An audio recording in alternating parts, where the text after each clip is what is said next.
بسم اللہ الرحمن الرحیم وَأَمَّا الْمُفَسَّرُ فَهُوَ مَا ظَهَرَ الْمُرَادُ بِهِ مِنَ اللَّفْظِ بِبَيَانٍ مِنْ قِبَلِ الْمُتَكَلِّمِ بِحَيْثُ لَا يَبْقَى مَعَهُ احتمال التَّأْوِيلِ وَالتَّخْصِيصِ۔ ظہور معنی کے اعتبار سے لفظ کی چار قسمیں ہیں: ظاہر، نص، مفسر، محکم۔ ظاہر اور نص کی بحث مکمل ہو چکی، اب یہاں سے مصنف علیہ رحمہ مفسر کی بحث بیان فرما رہے ہیں۔ وَأَمَّا الْمُفَسَّرُ، اور باقی مفسر، فَهُوَ مَا ظَهَرَ الْمُرَادُ بِهِ مِنَ اللَّفْظِ بِبَيَانٍ مِنْ قِبَلِ الْمُتَكَلِّمِ، تو مفسر وہ کلام ہے جس کی مراد ظاہر ہو، من اللفظ، لفظ سے، بِبَيَانٍ مِنْ قِبَلِ الْمُتَكَلِّمِ، ایسے بیان کی وجہ سے، من قبل المتکلم، جو متکلم کی طرف سے ہو، متکلم کی جانب سے ہو۔ تو مفسر وہ کلام ہے جس کی مراد متکلم کے بیان کے ذریعے ظاہر ہو، بحیث لا یبقى معه احتمال التاویل والتخصیص، اس طور پر لا یبقى معه کہ اس کے ساتھ باقی نہ رہے احتمال التاویل والتخصیص، تعویل اور تخصیص کا احتمال، یعنی اس بیان کے بعد پھر تعویل اور تخصیص کا احتمال باقی نہ رہے، تعویل اور تخصیص کا احتمال ختم ہو جائے۔ مثال فی قولہ تعالیٰ، اس کی مثال یعنی مفسر کی مثال فی قولہ تعالیٰ، اللہ تبارک و تعالیٰ کے فرمان میں ہے، فسجد الملائکۃ کلہم اجمعون، پس تمام فرشتوں نے سجدہ کیا ایک ساتھ۔ فاسم الملائکۃ ظاہر فی العموم، پس ملائکہ کا اسم یعنی لفظ ملائکہ ظاہر فی العموم، یہ ظاہر ہے عموم میں، الا ان احتمال التخصیص قائم، مگر تخصیص کا احتمال قائم تھا۔ فسجد الملائکۃ کلہم اجمعون، اس سے معلوم ہو گیا کہ فرشتوں نے سجدہ کیا، کیونکہ ملائکہ صیغہ جمع کا صیغہ ہے اور یہ کلام جو ہے عموم میں ظاہر ہے، لیکن اس میں تخصیص کا احتمال باقی تھا کہ شاید بعض فرشتوں نے سجدہ کیا ہو اور بعض نے نہ کیا ہو، کیونکہ ملائکہ جس طرح تمام فرشتوں پر بولا جاتا ہے، اسی طرح بعض فرشتوں پر بھی بولا جاتا ہے۔ تو اللہ تعالیٰ نے اپنے فرمان کلہم سے اس احتمال تخصیص کو ختم فرما دیا اور اس سے واضح فرما دیا کہ تمام فرشتوں نے سجدہ کیا، لیکن اس میں تعویل کا احتمال باقی تھا کہ آیا تمام فرشتوں نے ایک ساتھ سجدہ کیا یا متفرق طور پر سجدہ کیا۔ تو اللہ تعالیٰ نے اپنے ہی فرمان اجمعون سے اس احتمال تعویل کو بھی ختم فرما دیا اور یہ واضح فرما دیا کہ تمام فرشتوں نے ایک ساتھ سجدہ کیا۔ تو یہ مفسر ہے، کیونکہ متکلم کی طرف سے، اللہ تبارک و تعالیٰ کی طرف سے بیان آ گیا۔ فسجد الملائکۃ کلہم اجمعون، پس تمام فرشتوں نے سجدہ کیا ایک ساتھ۔ فاسم الملائکۃ ظاہر فی العموم، پس ملائکہ کا اسم یعنی ملائکہ کا لفظ ظاہر فی العموم، یہ ظاہر ہے عموم میں، الا ان احتمال التخصیص قائم، مگر تخصیص کا احتمال جو ہے وہ قائم تھا۔ فانسد باب التخصیص، تو تخصیص کے باب کو بند کر دیا، بقولہ، اللہ تبارک و تعالیٰ نے اپنے فرمان کلہم کی وجہ سے، اپنے فرمان کلہم کی وجہ سے تخصیص کے باب کو بند کر دیا۔ ثم بقیہ احتمال التفریقۃ فی السجود، پھر سجدہ کرنے میں متفرق ہونے کا احتمال باقی تھا، متفرق ہونے کا احتمال باقی تھا فی السجود، سجود میں۔ فانسد باب التاویل بقولہ، تو تعویل کے باب کو بند کر دیا، بقولہ اجمعون، اپنے قول، اپنے فرمان اجمعون کی وجہ سے۔ وفی الشرعیات، اور شرعی احکام میں مفسر کی مثال، اذا قال، جب کسی شخص نے کہا، تزوجت فلانۃ شہرا بقضا، کہ میں نے فلاں سے شادی کی، نکاح کیا، شہرا بقضا، ایک مہینے کے لیے، بقضا، اتنے مال کے بدلے۔ فقولہ، تو اس شخص کا یہ کہنا، تزوجت ظاہر فی النکاح، یہ نکاح میں ظاہر ہے۔ اب یہ ظاہر ہے نکاح میں، جب اس نے کہا تزوجت، میں نے نکاح کیا، شادی کی، تو نکاح میں ظاہر ہے، لیکن اس میں احتمال ہے کہ شاید متع کیا ہو، تو آگے شہرن کہہ کر متکلم نے اس کی تفسیر کر دی، متکلم نے اپنے تزوجت کی تفسیر کر دی، تو اسے معلوم ہو گیا کہ نکاح متعہ ہے، اور نکاح متعہ اور نکاح موقت جو ہے یہ پہلے جائز تھا، لیکن خیبر کے موقع پر حضور علیہ الصلوۃ والسلام نے پھر اس کو حرام قرار دے دیا، منع فرما دیا۔ تو نکاح شرعی تو تعبیدی ہوتا ہے، اب صرف نکاح شرعی جو صحیح ہے وہ جائز ہے، اور نکاح متعہ اور موقت جو ہے وہ حرام ہے، حضور علیہ الصلوۃ والسلام نے خیبر کے موقع پر حرام فرما دیا۔ تو جب اس نے تزوجت کہا تو اس سے یہ نکاح میں ظاہر تھا، لیکن متعہ کا احتمال تھا، تو آگے اس نے شہرن کہہ کر متکلم نے اپنے کلام کی تفسیر کر دی، تو اب اس سے معلوم ہو گیا کہ نکاح متعہ ہے، نکاح شرعی صحیح مراد نہیں ہے۔ وفی شریعت، اور مفسر کی شرعی احکام میں مثال اذا قال، جب کسی شخص نے کہا تزوجت فلانۃ شہرن بکذا، کہ میں نے فلانی عورت سے نکاح کیا شہرن ایک مہینے تک، ایک مہینے کے لیے، بکذا اتنے مال کے ساتھ، اتنے مال کے بدلے، فقولہ تزوجت، تو اس قائل کا یہ کہنا تزوجت ظاہر فی النکاح، یہ نکاح میں ظاہر ہے، الا ان احتمال المتعۃ قائم، مگر متعہ کا احتمال قائم تھا، باقی تھا، نکاح متعہ کا احتمال باقی تھا، فبقولہ شہرن، تو اس نے اپنے قول شہرن کے ذریعے فسر المراد بہ، تو متکلم نے اپنی مراد کی تفسیر کر دی، اس کو بیان کر دیا، فقلنا، تو ہم نے کہا ھذا متعۃ، یہ متعہ ہے، ولیس بنکاح، اور یہ نکاح شرعی صحیح نہیں ہے۔ نکاح شرعی صحیح جو ہے وہ تعبیدی ہوتا ہے، اور یہ تو نکاح متعہ ہے۔ وَلَوْ قَالَ لِفُلَانٍ عَلَيَّ أَلْفٌ مِّن ثَمَنِ هَذَا الْعَبْدِ أَوْ مِّن ثَمَنِ هَذَا الْمَتَاعِ فَقَوْلُهُ عَلَيَّ أَلْفٌ نَصٌّ فِي لُزُومِ الْأَلْفِ إِلَّا أَنَّ احْتِمَالَ التَّفْسِيرِ بَاقٍ، فَبِقَوْلِهِ مِّن ثَمَنِ هَذَا الْعَبْدِ أَوْ مِّن ثَمَنِ هَذَا الْمَتَاعِ بَيَّنَ الْمُرَادَ بِهِ فَيَتَرَجَّحُ الْمُفَسَّرُ عَلَى النَّصِّ۔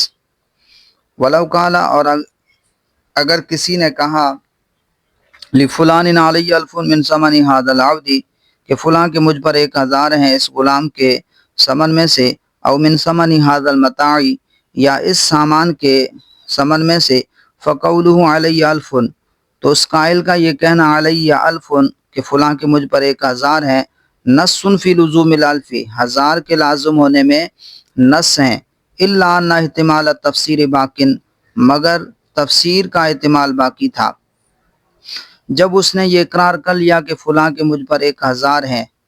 تو 1000 کے لازم ہونے میں تو نص ہے، مگر اس میں تفسیر کا احتمال تھا کہ 1000 جو ہیں وہ کس چیز کے بدلے میں ہیں، یعنی غصب کے ہیں، یا جو ہیں قرض کے طور پر ہیں، قرض کے طور پر لیے ہیں، یا غصب کے تھے، یا جو ہے کسی مبی وغیرہ کا عوض ہیں، تو یہ تفسیر کا احتمال باقی تھا۔ فَبِقَوْلِهِ مِنْ ثَمَنِ هَذَا الْعَبْدِ أَوْ مِنْ ثَمَنِ هَذَا الْمَتَاعِ بَيَّنَ الْمُرَادَ بِهِ، تو اس نے اپنے قول من ثمن هذا العبد، اس غلام کے ثمن میں سے، او من ثمن هذا المتاع، یا اس سامان کے ثمن میں سے، 1000 کس کے ثمن میں سے ہیں، یا غلام کے ثمن میں سے ہیں، یا اس سامان کی قیمت میں سے ہیں، بین المراد به، اس نے اپنی مراد کو بیان کر دیا۔ جب اس نے اپنی مراد کو بیان کر دیا تو اب یہ کیا ہو گیا، مفسر بن گیا، یہ مفسر بن گیا۔ اب اگر اس کے قبضے میں وہ غلام ہے تو اس پر 1000 لازم ہوں گے، اگر نہیں تو حاضر لازم بھی نہیں ہوں گے۔ اسی طرح اگر وہ سامان اس کے قبضے میں ہے تو اس پر 1000 لازم ہوں گے، ورنہ 1000 لازم نہیں ہوں گے۔ پہلے تو 1000 کے لازم ہونے میں نص تھا، لیکن اب اس نے من ثمن ھذا العبد یا من ثمن ھذا المتاع کہہ کر اس کی تفسیر بیان کر دی کہ یہ جو 1000 روپے ہیں یہ غلام کے ثمن میں سے ہیں یا سامان کی قیمت میں سے ہیں، لہٰذا یہ مفسر بن گیا۔ فیترجح المفسر علی النص، اب تعارض آ گیا مفسر اور نص کے درمیان، تو مفسر جو ہے وہ نص سے اعلیٰ ہے، لہذا فیترجح المفسر علی النص، تو ترجیح پا جائے گا مفسر علی النص، نص پر، مفسر راجح ہوگا علی النص، نص پر۔ حتی لا یلزمہ المال الا عند قبض العبد او المتاع، یہاں تک کہ اس اقرار کرنے والے پر 1000 روپیہ لازم نہیں ہوں گے، مال لازم نہیں ہوگا، الا عند قبض العبد، مگر غلام پر قبضے کے وقت، او المتاع، یا سامان پر قبضہ کرنے کے وقت۔ وقولہ علیہ الف ظاہر فی الاقرار نص فی نقد البلد، اور اسی طرح کہنے والے کا قول، اس کا قول یعنی کسی قائل کا قول کہ لفلان علیہ الف، کہ فلاں کے مجھ پر 1000 ہیں، اب یہ اقرار میں ظاہر ہے، وہ اقرار کر رہا ہے، اور نص ہے شہر کی نقدی میں کہ اس پر کون سے 1000 روپے لازم ہو، شہر کی نقدی، لیکن جب اس نے یہ کہہ دیا کہ من نقد بلدی قضا، فلاں شہر کی نقدی میں سے، یعنی من نقد بلدی بخارا، بخارا کی نقدی میں سے، من نقد بخارا، بخارا کی نقدی میں سے، تو اب یہ اس نے کیا کر دیا، اس کی اپنے اقرار کی کیا کر دی، تفسیر بیان کر دی، اپنے قول کی تفسیر بیان کر دی، لہٰذا اب یہ مفسر بن گیا۔ پہلے 1000 لازم ہونے میں شہر کی نقدی میں یہ نص تھا، پہلے شہر کی نقدی اس پر لازم ہوتی، اس کے بارے میں نص تھا، لیکن جب اس نے نقد بخارا کہہ دیا، یہ پہلے بھی مثال گزر چکی ہے، تو جب اس نے کسی شہر کا نام لے لیا تو اب یہ مفسر بن گیا، اور مفسر ترجیح پا جائے گا نص پر، کیونکہ مفسر جو ہے وہ نص سے اعلیٰ ہے، لہٰذا جس شہر کا وہ نام لے گا اس شہر کی نقدی اس پر لازم ہوگی۔ وقولہ علیہ الف، اور اس کا کہنا، کہنے والے کا کہنا، علیہ الف، کہ فلاں کے مجھ پر 1000 ہیں، ظاہر فی الاقرار، یہ اقرار میں ظاہر ہے، نص فی نقد البلد، اور اس شہر کی نقدی میں نص ہے، فَإِذَا قَالَ مِن نَقْدِ بَلَدٍ قَضَا، پس جب اس آدمی نے کہا من نقد بلدن قضا، فلاں شہر کی نقدی میں سے، یہ قضا کنایا ہے، اس کی جگہ پر اب کوئی نام لے لیں، جیسے بخارا، پیچھے بھی اس کی مثال گزری ہے، تو جب اس نے کہہ دیا من نقد بلدن قضا، فلاں شہر کی نقدی میں سے، یترجح المفسر علی النص، تو یہ کیا بن گیا، مفسر بن گیا، یترجح المفسر، تو مفسر راجح ہوگا علی النص، نص پر، مفسر ترجیح آ جائے گا علی النص، نص پر۔ فلا یلزمہ نقد البلد، تو اس اقرار کرنے والے پر شہر کی نقدی غالب نہیں ہوگی، بل نقد بلدی قضا، بلکہ اس شہر کی نقدی غالب ہوگی، قضا یہ کنایا ہے شہر کے نام سے، کوئی بھی شہر کا نام جو اس نے لیا ہے اس شہر کی نقدی اس پر لازم ہوگی، بل نقد بلدی قضا، بلکہ اس فلاں شہر کی نقدی جو ہے اس پر لازم ہوگی۔ وعلی ھذا نظائرہ، وعلی ھذا نظائرہ پڑھیں، وقس علی ھذا نظائرہ، وقس علی ھذا نظائرہ، اور اس مثال پر قیاس کر لو دوسری مثالوں کو، نظائر، نظیر کی جمع، دوسری مثالوں کو، نظائر کو۔ وَأَمَّا الْمُحْكَمُ فَهُوَ مَا ازْدَادَ قُوَّةً عَلَى الْمُفَسَّرِ، اور باقی محکم، اب یہاں سے محکم کی تعریف بیان فرما رہے ہیں، وَأَمَّا الْمُحْكَمُ، اور باقی محکم، فَهُوَ مَا ازْدَادَ قُوَّةً عَلَى الْمُفَسَّرِ، جو قوت میں بڑھ کر ہو، علی المفسر، مفسر پر، بِحَيْثُ لَا يَجُوزُ خِلَافُهُ اصلاً، اس طور پر کہ اس کا خلاف جائز نہ ہو اصلاً، یعنی قطعاً، کہ اس کا خلاف جائز ہی نہ ہو، یعنی محکم وہ کلام ہے جو ظہور کی قوت میں مفسر سے بھی بڑھ کر ہو کہ اس کا خلاف کرنا بالکل جائز نہ ہو، یعنی اس کی مراد اتنی واضح اور ظاہر ہو کہ کسی قسم کی تبدیلی اور نسخ کا احتمال نہ رکھتا ہو۔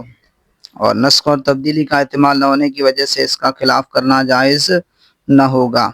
وَأَمَّا الْمُحْكَمُ اور محکم فَهُوَ مَزْدَادَ قُوَّةً عَلَى الْمُفَسَّرِ، وہ کلام ہے جو مزداد قوتاً قوت میں بڑھ کر ہو علی المفسری مفسر پر، بحیث لا یجوز خلاف اصلاً اس طور پر کہ اس کا خلاف یعنی محکم کا خلاف جائز نہ ہو اصلاً قطعاً۔ مثالہ فی الکتاب، اس کی مثال کتاب اللہ میں، ان اللہ بکل شیء علیم، بے شک اللہ ہر چیز کو جاننے والا ہے، اللہ ہر چیز کو جاننے والا ہے، یعنی اللہ کا علم ہر شے کا احاطہ کیے ہوئے ہے۔